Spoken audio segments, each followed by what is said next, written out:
kemarin kita telah belajar apa itu metamorfosis. Aku mau tanya dulu, metamorfosis itu apa? Ada yang tahu apa itu metamorfosis kemarin? Proses perubahan bentuk pada makhluk hidup. Untuk apa? Untuk melindungi diri dari predator, sama untuk tetap bertahan hidup. Jadi yang namanya makhluk hidup itu melakukan metamorfosis atau perubahan ukuran bentuk tubuh itu untuk melindungi dirinya dari predator. Kalau kemarin kita telah belajar metamorfosis, hari ini kita akan belajar tentang hubungan antara makhluk hidup. Namanya adalah simbiosis. Nah, untuk simbiosis itu adalah hubungan antara dua makhluk hidup yang saling mempengaruhi satu sama lain. Simbiosis terjadi karena setiap makhluk hidup tidak dapat memenuhi kebutuhannya secara mandiri. Dasarnya, tiap makhluk hidup tidak bisa memenuhi kebutuhannya secara mandiri. Jadi yang namanya hewan atau tumbuhan itu dia saling membutuhkan satu sama lain. Sama seperti kamu di kelas ini, kamu gak bisa sekolah sendiri, belajar sendiri, tidak bisa. Mesti kamu butuh bantuan dari temanmu, bapak ibu guru, sama kelas lain atau warga sekolah yang lain. Ada yang namanya simbiosis mutualisme. Ini gambar apa? Banteng atau kerbau? Kerbau. Di atasnya ada burung. Betul. Ini kerbau. Ini dijelaskan di sini simbiosis mutualisme adalah hubungan yang saling menguntungkan. Intinya saling untung nih, Cak. Kalau satunya untung, yang lainnya juga bisa untung. Kayak sampean ketika ada orang jualan, sampean beli makanan karena sampean lapar. Orang yang jualan itu juga badi atau juga untung karena kamu beli. Sama makhluk hidup juga begitu. Kupu-kupu dia hinggap di pohon karena kupu-kupu makanannya adalah nektar. Nektar itu apa? Nektar itu manis. Jadi buah-buahan yang biasanya manis atau bunga yang biasanya manis atau menghasilkan madu alami itu biasanya nanti akan banyak dihinggapi oleh kupu-kupu. Keuntungannya dari si bunga ini, ketika ada kupu-kupu hinggap, dia nanti kakinya itu nanti juga akan melakukan atau membantu penyerbukan. Jadi berkembang biak. Singkatnya adalah hubungan antara makhluk hidup yang satu untung tapi satunya nggak rugi. Contoh, kalau dicontohkan kepada sampean misal dulu, ada salah satu temanmu yang tidak bawa pensil, tapi kemudian alhamdulillahnya ada salah satu temanmu itu yang punya pensil 2 atau lebih dari 2. Berarti bawa pensil telur papat. Kemudian lanjut ada simbiosis parasitisme. Lalu ini mesti salah satu untung tapi salah satu dirugikan. Jadi ini merugikan orang lain.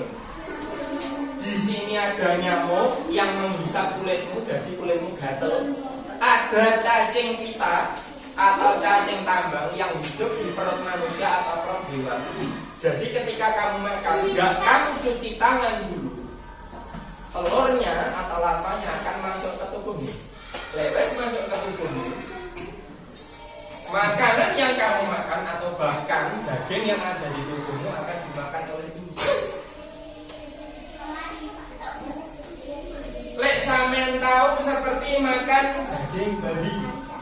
Daging babi walaupun yang babinya itu diternakkan atau daging atau babinya itu diternak dengan kandang yang sehat, itu tetap bisa menghasilkan yang namanya cacing Cacing pita kalau sudah menjalar ke tubuhmu, umpamanya dicabut, itu nanti bisa panjangnya itu bisa sekitar 10 sampai 15 cm hanya untuk satu cacing saja. Samen pernah dengar nggak kemarin yang apa itu yang kasusnya Raya dari Bandung meninggal karena apa tahu? Karena apa? Cacing kan? Cacing yang ada di dalam tubuhnya. Setelah diselidiki, rumahnya itu kan adalah rumah panggung. Rumah panggung itu omah sing duri lemah tapi enggak langsung nyentuh lemah. Jadi ada semacam apa itu kayunya yang nyangga. Di bawah rumahnya itu ada kandang ayam. Kebetulan karena ada kandang ayam, dia mainnya ke situ, ke bawah itu. Biasanya belahan pasir, belahan ketekan atau belahan apa. Pokok tangannya mengkono. Akhirnya ketika dia makan, karena dia tidak cuci tangan, si larvanya cacing ini tadi itu menetas di dalam tubuhnya. Akhirnya dia meninggal pada usia 3 tahun atau 4 tahun karena di dalam tubuhnya itu sudah terlalu banyak yang namanya cacing. Jadi ketika dia meninggal atau dicabut, nah sebelum kita nanti lanjut, di sini Pak Yono punya ide. Ini nanti tak bagikan ke setiap anak. Di sini ada sekitar 4 nomor. Di sini ada tabelnya, ada gambarnya. Ada kupu-kupu bunga, ikan remora. Setelah itu ini benalu sama anggrek pohon. Nah, ini nanti kamu sebutkan nama simbiosisnya apa. Tadi di slide yang Pak Yono apa itu jelaskan sudah ada simbiosis mutualisme maupun simbiosis parasitis. Dan di sini nanti kamu tulis interaksi itu namanya simbiosis apa. Singkat saja Pak, simbiosisnya nama simbiosisnya apakah sudah ditulis? Tidak usah, tidak apa-apa, langsung kamu tulis mutualisme, komensalisme atau parasitis. Setelah itu ada jenis makhluk hidup, kamu nanti tinggal kamu tulis berarti yang dari situ makhluk hidupnya apa sama apa. Misal dari sini kupu-kupu sama bunga, ya berarti dari sini kamu tulis kupu-kupu sama bunga. Terus jenis keuntungannya apa? Jika ini menguntungkan maka berarti apa jenis keuntungannya? Kupu-kupu membantu penyerbukan. Enggak, dari letak lain.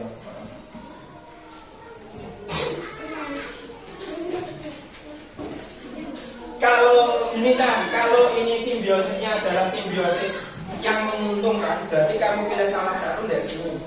Ini nggak usah diisi. Ini baru di-strike. Tapi kalau simbiosisnya itu merugikan, ya berarti kamu tulis di kolom yang merugikan. Ditulis ya. Jadi misal nama simbiosisnya apa? Nah, ini misalnya mutualisme. Makhluk hidupnya apa? Yang dari gambar ini berarti ini kupu-kupu sama bunga. Gitu. Jenis keuntungannya sebelumnya karena kita tadi telah mengerjakan apa itu tentang simbiosis. Tadi ada beberapa kesimpulan yang bisa kita ambil, yaitu pertama, simbiosis dapat terjadi pada hewan maupun tumbuhan karena tidak dapat memenuhi kebutuhannya sendiri. Terus yang kedua, simbiosis membuktikan bahwa setiap individu atau makhluk hidup saling terkait satu sama lain. Yang ketiga, coba dibaca oleh Zijan, silakan.